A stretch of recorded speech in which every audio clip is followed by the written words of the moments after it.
เอาจริงแล้วนะครับไม่ทราบมันเป็นไรไม่รู้ว่ามาไงอาการรักเธอก็รู้มีคนจองยังบ้าไปยืนมองตกเย็นก็เพ้อ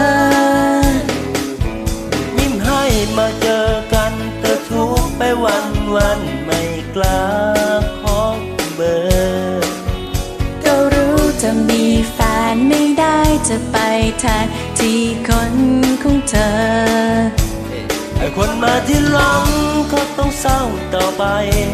แต่อดใจไม่ไหวเมื่อได้ใกล้กับเธอจะตุกตายแล้วนะ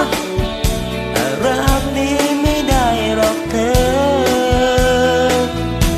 หลงรักคนมีเจ้าของแอบมองอยู่ทุกวันไปหลงชอบแฟนชาวบ้านทั้งที่รู้ตัวก็น่ารักถูกใจนักไม่เคยเป็นอย่างนี้หลงรักคนมีเจ้าของแอบมองอยู่เช้าเย็นก็รู้ว่าคงทำได้แค่เท่านี้แค่พบเธอคิดถึงเธอแล้วนอนฝันดี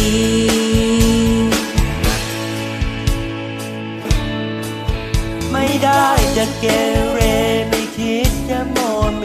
แย่งแฟนของใครก็แค่เป็นอาการของผู้ที่นานอย่าแอบรักใคร